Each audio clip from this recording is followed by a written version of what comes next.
अस्सलाम वालेकुम। Programme global review में भलीकार मां जो मेज़बान इशफाक अहमद। नाज़रीन, अॼु ग्लोबल रिव्यू में पाण ॿिनि इशूज़ के डिस्कस कंदासीं। सभिनी खां पहिरियां कोशिश कंदासीं त अमेरिका में हलंदड़ साल नवंबर में जेके चूंडूं थियणियूं आहिनि उन हवाले सां हिन वक़्तु ई अमेरिका में सियासी जेके एक्टिविटीज़ आहिनि पंहिंजे उरूज ते आहिनि। असां गुज़िरियल ॾींहुं ॾिठोसीं त कुझु ॾींहं पहिरियां अमेरिकन अॻोणो जेको सदर आहे ऐं हिकु भेरो ॿीहर अमरीकी सदारती उम्मीदवार डोनाल्ड ट्रंप ते क़ातिलानो हमिलो बि थियो जंहिंमें हू महफ़ूज़ रहियो। उनखां पोइ असां ॾिठोसीं त हिकिड़े पासे डोनाल्ड ट्रंप आहे जेको जंहिंजी मक़बूलियत हिकु दफ़ो ॿीहर अमेरिका में वधंदे असांखे नज़र पई अचे, ऐं ॿिए पासे जेको नरम मिज़ाज या थधी तबियत रखंदड़ जो बाइडन आहे उन जी मक़बूलियत में घटिताई पई थिए। न रुॻो घटिताई पई थिए पर पंहिंजी पार्टी में बि सख़्तु मुखालफ़त जेका आहे उहा जो बाइडन खे ॿीहर सदारती उम्मीदवार तौरु फेस करणी थी पवे। अहिड़ी सूरत हाल में ॾिसजे त ईंदड़ इलेक्शन जो छा माहौल बीहंदो, छा डेमोक्रेट्स जेके आहिनि उहे हिकु भेरो ॿीहर जो बाइडन खे पंहिंजो सदारती उम्मीदवार तौरु मैदान में लाहींदा या को नओं उम्मीदवार आणण जी कोशिश कंदा। ॿिए पासे डोनाल्ड ट्रंप आहे जेको मक़बूलियत जेको आहे उन में जो बाइडन खे बीट पियो करे पियो थो। ऐं हिकिड़ो ॿियो इशू आहे दुनिया में हलंदड़ जेको बांग्लादेश जे हवाले सां आहे, पाण उन ते बि ॻाल्हाईंदासीं। अॻूणा सफ़ीर GR बलोच साहब असां गॾु मौजूदु आहिनि। GR बलोच साहब, वॾी महिरबानी प्रोग्राम में वक़्तु ॾियण जे लाइ। ॿुधाइजो त अमेरिका में जेका हलंदड़ साल इलेक्शन थियणी आहे, अव्हांखे लॻे थो त डोनाल्ड ट्रंप हिकु दफ़ो ॿीहर जो बाइडन खे शिकस्त ॾेई पंहिंजो बदिलो वठंदो? यूएस जी जेका डायनामिक्स आहे उन्हनि जी पार्लियामेंट्री प्रोसेस जी, उहा ॾाढी हिकिड़ी मुख़्तलिफ़ नोइयत जी आहे दुनिया खां पूरी खां। नंबर वन त उते जेको आहे सो ॿिनि हिसनि में विरायल आहे सोसाइटी। हिकिड़ा उहे जेके कंज़र्वेटिव आहिनि, उहे जेके घणो करे रूरल एरियाज़ में आहिनि, जेके ब्लू कलर वर्कर्स हुआ उहे आहिनि, घणो करे क्रिश्चियन वाइट आहिनि, ऐं ॿियो जेको आहे सा मिक्स जेका पॉपुलेशन आहे जंहिंमें जेके से ब्लैक अमेरिकन्स आहिनि, लैटिन आहिनि, एशियन आहिनि। सो बेसिकली उते जेका आहे सा हिकिड़ी सोसाइटी पोलराइज़ हुई। पर हाणे छा आहे त ट्रंप जी जेका सियासत रही आहे हिकिड़ी नेशनलिस्टिक ऐं हिकिड़ी पॉपुलिस्ट जेका सियासत हुई जेका उनजे पहिरें दौर में हुई, उन खां पोइ उहा डिवाइड थी चुकी आहे सोसाइटी जेका आहे। ऐं उनजे करे ऐं ॿिए तरफ़ वरी असां ॾिसूं त जेका डेमोक्रेटिक पार्टी आहे उन में वॾो फुक़तान आहे लीडरशिप जो। जो बाइडन हिकिड़ो तमामु पुराणो सियासतदान आहे हालांकि, लेकिन उमिरि जे लिहाज़ सां, सिहत जे लिहाज़ सां एॾो आर्टिकुलेट कोन्हे, एॾो पॉपुलर कोन्हे को जेतिरो ट्रंप आहे। सो ईअं ऐं ख़ासि तौर जेका इहा इंसिडेंट थियो जंहिंमें फायरिंग कई वई ऐं हुन सर्वाइव कयो ट्रंप, उन सां हुनजी जेका पॉपुलर अपील आहे अञा वधी वई आहे। उनजी डिवोट जेके हुआ माण्हू न बि उनजी तरफ़ या विच में हुआ, उन्हनि बि जहिड़ो कर हमदर्दी जे हवाले सां उन जी सपोर्ट पिया कनि। सो लॻे ईअं थो त ट्रंप जी तक़रीबन हिकु लिहाज़ सां विक्ट्री जेका आहे सा मोस्ट लाइकली सर्टन आहे। जेसिताईं ताल्लुक़ आहे डेमोक्रेट जो, उन्हनि जा मसइला वरी ॿिया आहिनि त हुनखे वरी नओं को लीडर अपॉइंट करणो पवंदो, वरी दुबारा प्रोसेस थिए ऐं सॼो मोमेंटम उन्हनि जो जेको आहे सो टुटी चुको आहे। ऐं जेकॾहिं नयो थो अचे पियो पोइ त बिल्कुलु ई, ऐं जेका पॉसिबिलिटी लॻे इहा पई थी त जो बाइडन जेको आहे सो हाणे बहाना पियो ॻोल्हे त कंहिं तरह सां विड्रॉ थिए, जंहिंमें जो बीमार बि थी वियो आहियां, डॉक्टर्स जी बि आहे, ऐं अॼु जेका ख़बर हुई त जेका फैमिली आहे सभु उनखे कन्विंस पई करे त तूं विड्रॉ थी वियो। जी साहब,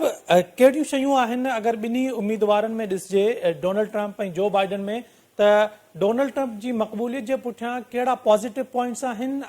ऐं जो बाइडन जी मक़बूलियत में घटिताई जे पुठियां कहिड़ा नेगेटिव पॉइंट्स आहिनि जेके अमेरिकन खे लॻे थो त ट्रंप जे जो बाइडन जे मुक़ाबले में ट्रंप जेको आहे ईंदड़ टिन्योर जे लाइ बहितरीन उम्मीदवार ऐं बहितरीन सदर थी सघे थो? जी, हू असां जंहिं पहिरियों ॿुधायो त हीउ हिकिड़ो पॉपुलिस्ट लीडर आहे, जो कैरिज़मेटिक आहे, ॻाल्हाइण में तमामु हुन खां आर्टिकुलेट आहे, ऐं हिकिड़ो विज़न आहे अमेरिका मुतालिक़ मेक अमेरिका ग्रेट। उन में हुननि जेको आहे सो इहो बावर करायो आहे पंहिंजे फॉलोअर्स खे त अमेरिका जी जेका असां डील पंहिंजे दुश्मननि सां बि ऐं पंहिंजे दोस्तनि सां दुरुस्त न रही आहे। उन में अमेरिकन जेके वर्कर्स आहिनि, ख़ासि तरह जेके रस्ट बेल्ट में मीन्स जेके वर्कर हुआ, जिते कंहिं ज़माने में इंडस्ट्री हूंदी हुई, उते ख़ासि तरह वाइट जेके नस्ल जा माण्हू आहिनि जेके घणा पढ़ियल न आहिनि या के मज़दूरी कंदा हुआ या मैकेनिकल को कमु कंदा हुआ टेक्निकल कमु कंदा हुआ उहे सभु जेके आहिनि से बेरोज़गार थी चुका आहिनि ऐं ॿियो जेको आहे इमिग्रेशन जे करे तमामु घणा जेके आहिनि से ॿाहिरि जा माण्हू अची विया आहिनि जेको आहे सो जॉब्स ते जेको आहे सो कब्ज़ो कयो आहे सो हू चवे थो त मां हिकिड़ी वॾी मैस डिपोटेशन कंदुसि मिलियंस में जेके मैक्सिको खां आया आहिनि लैटिन अमेरिका खां आया आहिनि Pakistan Bangladesh India all the countries जेके बि आहिनि मां जेको बि आया आहिनि ऐं जेके इलीगल आहिनि सो उन्हनि खे मां रेगुलराइज़ न कंदुसि जॾहिं त बाइडन जी जेका पॉलिसी आहे डेमोक्रेट्स जी जो घणो करे इमिग्रेंट्स ते डिपेंडेंट आहे डाइवर्सिफिकेशन जी ॻाल्हि था कनि त हू लिबरल रहिया आहिनि ऐं उनजे करे ई उन्हनि खे जेको आहे सो जेको वाइट अमेरिकन आहे उहो सपोर्ट नथो करे ऐं पसंदि नथो करे त भई हिननि जे पॉलिसीज़ जे करे असां वटि जॉब बि घटि आहिनि माण्हू ॿाहिरां जेके आहिनि धारिया घणा अची विया आहिनि सो इहो तफ़ावत आहे ॿियो जेको आहे सो प्रोटेक्शन जेका आहे अमेरिकन इंडस्ट्री जी उन हवाले सां बि ॾाढो हॉकिश आहे ट्रम्प अञा वधीक हॉकिश थींदो पंहिंजे अचण वारी ॾींहंनि में ऐं ॿी जेका इम्पोर्टेंट जेका फंडामेंटल मां ॾिसां पियो थो त शायदि तब्दीली अचे शायदि न पर मोस्ट लाइकली जेका ॼणा इंडिकेशन आहिनि त शायदि ट्रम्प जेको आहे सो अमेरिका खे जेके गैर ज़रूरी जंगूं ऐं खूनी जंगूं उन्हनि पूरी दुनिया में पकिड़े रखियूं आहिनि थी सघे थो मां या मुंहिंजी उमेदु इहा ई रखां थो मां त हू जंहिं तरह जी पॉलिसी ॿुधाए पियो थो शायदि विड्रॉ करे उन जा पंहिंजी इकोनॉमी खे प्रोटेक्ट करे ऐं जेको डेट बर्डन आहे हींअर अमेरिका ते $20 ट्रिलियन जो जेको आहे सो कर्ज़ चढ़ियल आहे त हू मुंहिंजे ख़्याल इन्हनि छाकाणि को बिज़नेसमैन आहे त उनजे लिहाज़ सां थी सघे थो त उहो अमेरिका लाइ बि सुठो हुजे ऐं दुनिया लाइ बि सुठो हुजे जी इहो सभु हिकिड़े पासे जॾहिं जो बाइडन जी ॻाल्हि थी कजे त उहो अवां जीअं ज़िक्र कयो त बीमारी जो बहानो करे विथड्रॉ करण जी कोशिशि कई पई वञे त अव्हांखे लॻे थो त ॿिन्ही जेके उम्मीदवार आहिनि उन्हनि सां कुझु न कुझु थियो आहे जो बाइडन सां कोविड-19 या कोरोना जेको आहे उहो पॉज़िटिव आयो आहे ॿिए पासे डोनाल्ड ट्रम्प ते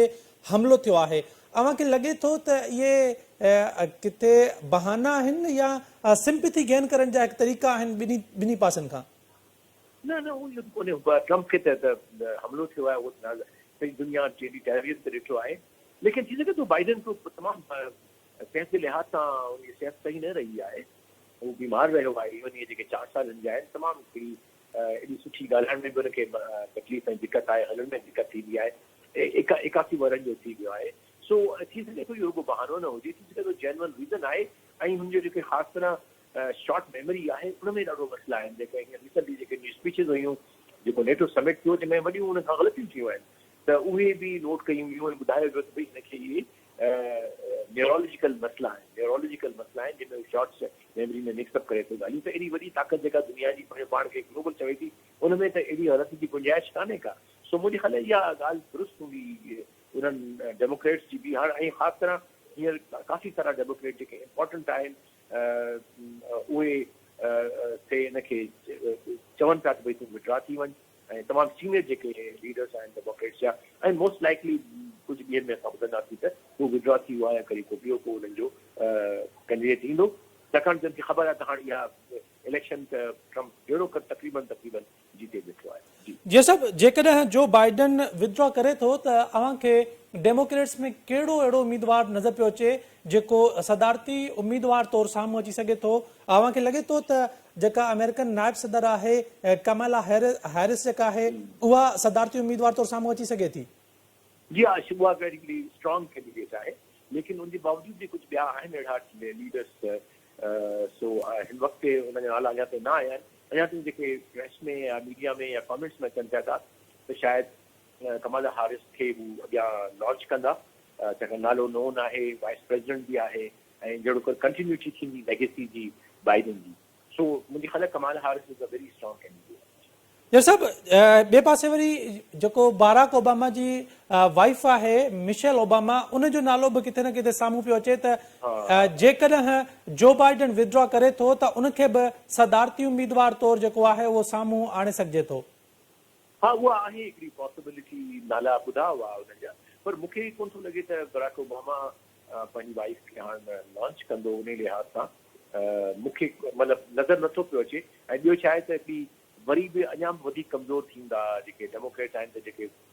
छाकाणि जो already there was a backlash when Barack Obama ॿ दफ़ा प्रेसिडेंट थियो आहे त हिकिड़ी वॾी बैकलिश थी आहे डेमोक्रेटिक पार्टी खे फ्रॉम द वाइट अमेरिकन तरफ़ां सो मां कोन थो सम्झां त इहो रिस्क वठी सघंदा सो थी सघे थो पॉसिबिलिटी आहे या पॉसिबिलिटी बि आहे त रुगो नाले जे ख़ातिर हू छाकाणि ख़बर त आहे हारणो आहे हाणे केरु थो हाराए उहा ॻाल्हि बि आहे so I don't think Barack Obama will या जेका मिशेल ओबामा सां पंहिंजे पाण खे प्रेज़ेंट कंदी एज़ ए कैंडिडेट जी जी साहब जेकॾहिं ॻाल्हि कजे त ज़ाहिर आहे इलेक्शन में कुझु न कुझु मैनिफेस्टो जेको आहे उहो आवाम साम्हूं पेश कयो वेंदो आहे ऐं जिते अमेरिकन नेशन हुजे ऐं एतिरी जेका आहे एजुकेटेड नेशन हुजे त उनजे साम्हूं स्लोगन बि अजीब क़िस्म जा ऐं जेके आहिनि उहे एडवांस क़िस्म जा हूंदा आहिनि अव्हांखे छा थो लॻे त हिन वक़्तु डेमोक्रेट्स पंहिंजो मैनिफेस्टो छा पई आणे ऐं जेके आहिनि कंज़र्वेटिव पार्टी कहिड़ा जेके आहिनि उहे आणे पई पंहिंजा मैनिफेस्टो जी अफ़सोस जी ॻाल्हि ई आहे त नेशनलिस्टिक जेको आहे सो एजेंडा आयो आहे जंहिंमें जेको ट्रम्प जो जेको एजेंडा जंहिंमें America first and make America great again उन में ख़ासि तौर ते इमिग्रेशन जे ख़िलाफ़ तमामु घणो आहे उहो हिकिड़ो आहे मैनिफेस्टो जो जेको आहे सो प्रायोरिटी टू द लोकल पीपल ॿारनि खे न ॾियणा आहिनि चाइना सां जेको आहे सो स्ट्रॉन्ग आर्म जेको आहे सो रखिणो आहे उन ते रिस्ट्रिक्शन वधीक वठिणा आहिनि जंगूं बंदि करणियूं आहिनि जॾहिं डेमोक्रेट जेके आहिनि से मोस्टली उहो ई जेको ग्लोबलाइज़ेशन इंटीग्रेशन डाइवर्सिफिकेशन जेको पुराणो मंत्रो आहे जेको मां ॾिसो अपील जेको आहे सो उन्हनि जी अपील ख़तमु थी वई आहे अमेरिका में त हिन वटि सची ॻाल्हि इहा आहे त डेमोक्रेट को स्लोगन बि सही कोन्हे जेको वोटर्स खे जेको सो अट्रैक्ट करे सघे so it's a kind of a rudderless party now kind of leaderless party ऐं हाणे हुनजी वीचारे जी क़िस्मत इहा थी चुकी आहे त हू शिकस्त सां शिकस्त खाईंदा ईंदड़ इलेक्शन में मोस्ट लाइकली जेको लॻे थो कंदा जी साहब हिकु वक़्तु हूंदो हो जॾहिं सियासत में नरम मिज़ाज या थधी तबियत वारा माण्हू वधीक पसंदि कया वेंदा हुआ ऐं माण्हू उन्हनि खे वोट ॾेई ऐवाननि ताईं पहुचाईंदा हुआ पर गुज़िरियल 10-15 सालनि में असां पूरी दुनिया में ॾिठो आहे त जेका स्ट्रेट फॉरवर्ड ॻाल्हि कंदड़ ऐं शिदत वारी ॻाल्हि कंदड़ ऐं जेको आहे माण्हुनि खे माना भड़काईंदड़ जेको लीडर आहे उहो वधीक मक़बूल पियो थिए पूरी दुनिया में छा रीज़न आहे हिननि जा मुंहिंजे ख़्याल आहे बेसिकली मुआशिरो जंहिंमें सोशल मीडिया जो वॾो किरदारु आहे ऐं इश्यूज़ जेके आहिनि से बि ॾाढा लोकल थी विया आहिनि ऐं हिकिड़ो ग्लोबलाइज़ेशन जेका आहे सा हिकिड़ी एज़ अ फिनोमिना हली पर हाणे जेको आहे सो उनजो रिएक्शन थींदो आहे हमेशह त उहे जेके ग्लोबलाइज़ेशन जे करे जेके जॉब्स विया आहिनि ग्लोबलाइज़ेशन जे करे जीअं मुदाख़लत थी आहे ॿियनि मुल्कनि जी त उहो हिकिड़ो रिएक्शन आहे ऐं नेशनलिज़म जो जेको आहे जेकी नई लहर जेका यूरोप में अमेरिका में पूरी दुनिया में जहिड़ो कर ॾिठो वञे त उहा वई आहे पंहिंजे पाड़े में ॾिसो त इंडिया में हिकिड़ी हिंदू नेशनलिज़म जी हली आहे असां वटि बि हिकिड़ी पार्टी आहे जेका नेशनलिज़म जी ॻाल्हि ऐं जज़्बाती पॉलिटिक्स जी ॻाल्हि तशद्दुद जी पॉलिटिक्स करण जी ॻाल्हि एक्सट्रीमिज़म जी ॻाल्हि कनि था सो आई थिंक इहो पूरो दुनिया में को फिनोमिना आहे जंहिंजे करे असां ॾिसूं पिया था त इहो जेको तव्हां चओ था पुराणे ज़माने वारे जेको सियासत सोबर सियासत हुई सा तक़रीबन हाणे मफ़कूद थी वई आहे ख़तमु थी वई आहे उनजे बजाए तशद्दुद जी सियासत गाली गलोच की सियासत ऐं आम सोरी सिंधी जी जॻह दादागिरी जी जेका सियासत आहे सा घणी हाणे जेका पॉपुलर थी जी साहब जेकॾहिं असां ॻाल्हि कयूं ॿिन्ही उम्मीदवारनि जी जो बाइडन जी डोनाल्ड ट्रम्प जी त ॿिन्ही 4-4 साल जेके आहिनि सदारती सदर थी रहिया आहिनि ॿिन्ही जे 4 सालनि खे कंपेयर कजे त केरु अव्हांखे वधीक जेको आहे कामयाबु नज़र आयो आहे पूरी दुनिया जी लेवल ते ऐं जो बाइडन जूं वॾियूं नाकामियूं कहिड़ियूं रहियूं आहिनि 4 सालनि में ॾिसो सिक्सवाटी इहो चवणु ॾाढो मुश्किल आहे में त भई कहिड़ी सेकंड जो कामयाबी खे तव्हां कीअं था कयो स्केल डाउन सो जेके डेमोक्रेट आहिनि से पंहिंजी पार्टी जी कामयाबी ॿुधाइनि था त असां इकोनॉमिकली काफ़ी सारो बहितरीन हालत में आहे अमेरिका जॉब जी क्रिएशन तमामु घणी थी आहे इन्फ्लेशन अंडर कंट्रोल आहे इंडस्ट्री मथे आहे GDP मथे आहे इंडेक्स जेको आहे स्टॉक मार्केट मथे आहे सो उहो पंहिंजूं ॿुधाइनि था वरी ही जेके आहिनि से जेके रिपब्लिकन सो वरी पंहिंजे ॿियूं जेके त भई असां जेको आम वाइट जेको कॉलर ब्लू कॉलर माण्हू हुन लाइ जॉब क्रिएट कया आहिनि माण्हुनि खे ॿाहिरि कढियो आहे चाहे की असां अखियुनि में अखियूं विझी ॻाल्हायो आहे अफ़गानिस्तान जे हवाले सां जेको आहे ट्रम्प चए थो मूं हुनखे अमेरिका खे ॿाहिरि कढियो आहे सो हर को पंहिंजे पंहिंजे लिमिट सां पंहिंजे पंहिंजे नैरेटिव सां हले पियो थो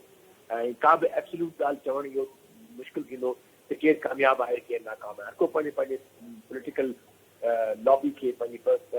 जेका पॉलिटिकल कॉन्स्टिट्यूएंसी आहे उनखे ख़ुशि करण जे हवाले सां प्रोग्राम ऐं पॉलिसी फॉलो कनि था त को बि एब्सोल्यूट सुठो या ख़राबु नथो थी सघे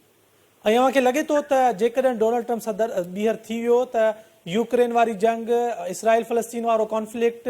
ऐं जेको अमेरिका जो पंहिंजो नॉर्थ कोरिया सां जेको मसइलो आहे इहे सभु सॉल्व थियण जे पासे वेंदा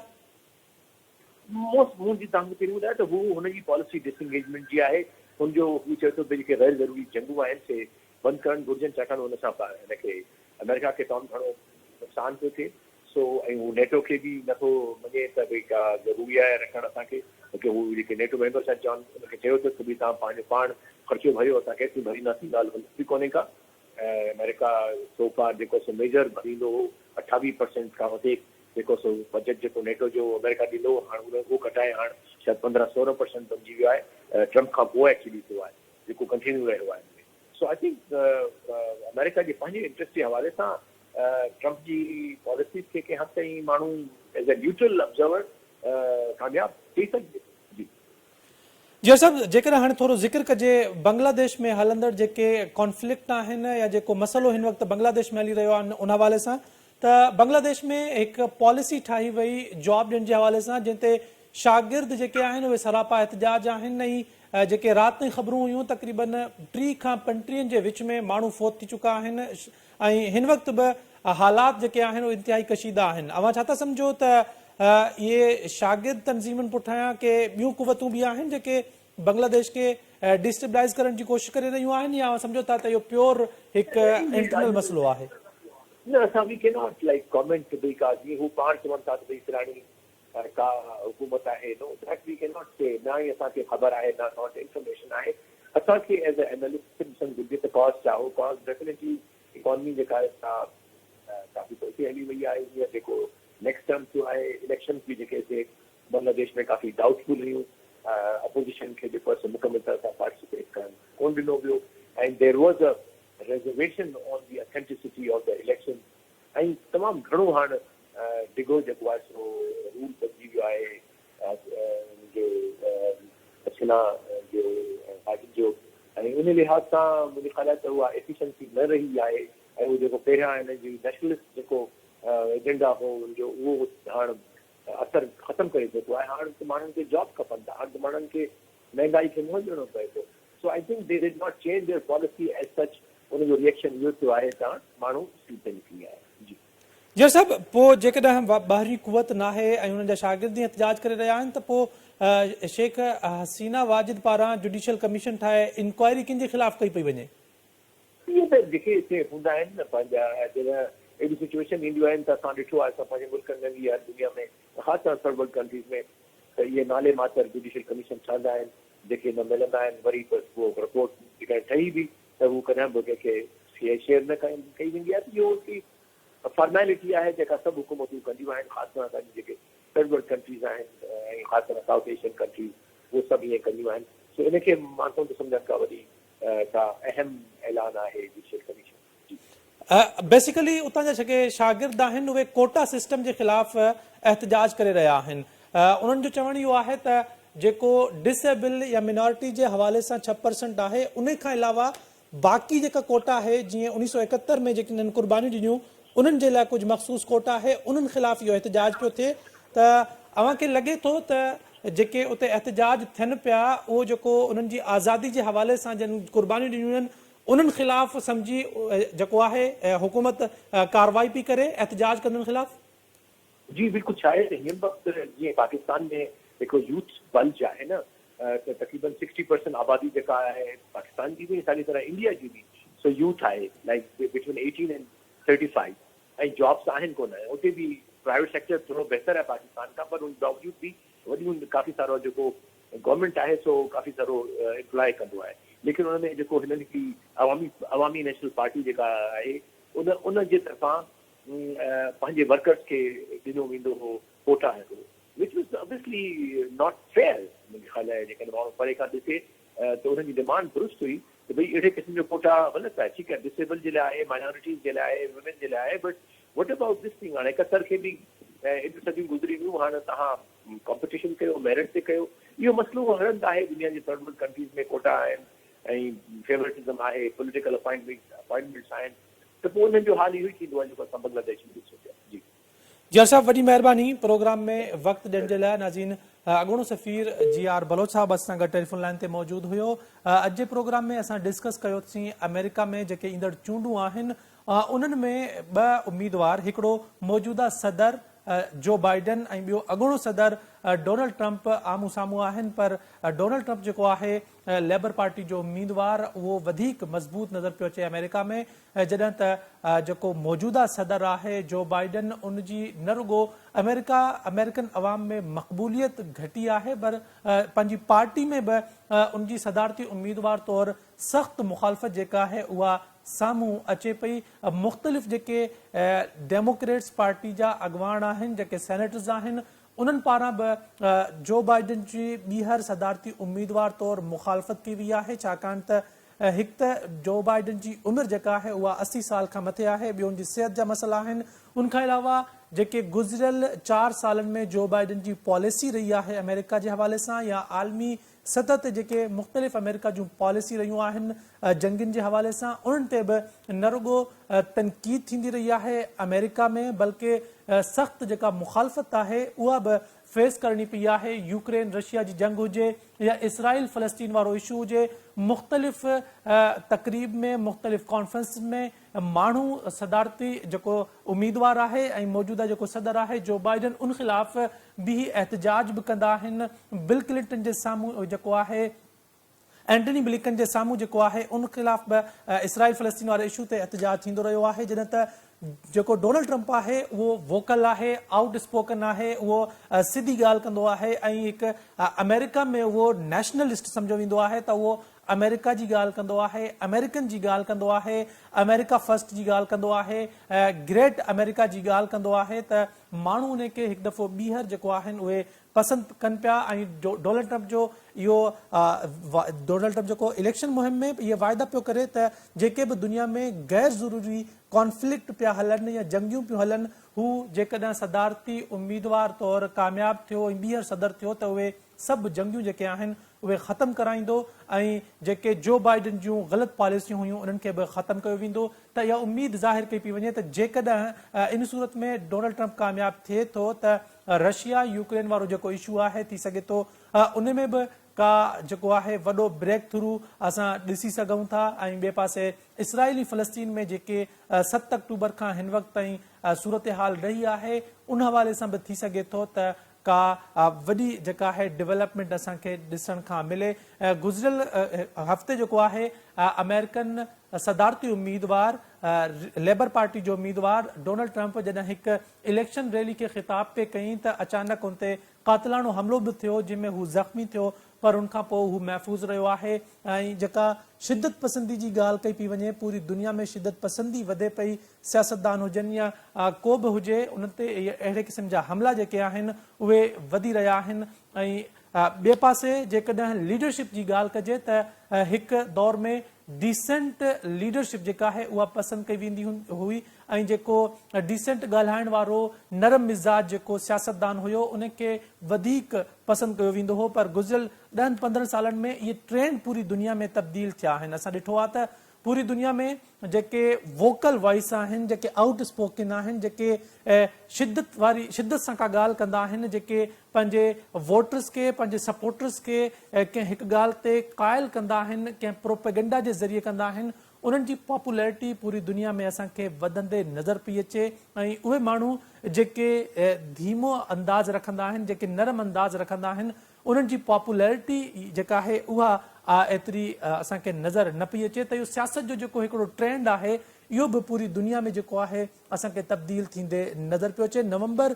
हलंदड़ साल नवंबर में इलेक्शन अमेरिका में थियणी आहे ऐं उन में ॾिसणो आहे त केरु केतिरो कामयाबु आहे या कंहिंखे ईंदड़ 4 सालनि जे लाइ अमेरिका जो सदर मुंतखब करे थी। अज जे प्रोग्राम में एतिरो ई। पंहिंजे मेज़बान इशफाक अहमद खे ॾींदा इजाज़त। अल्लाह हाफ़िज़।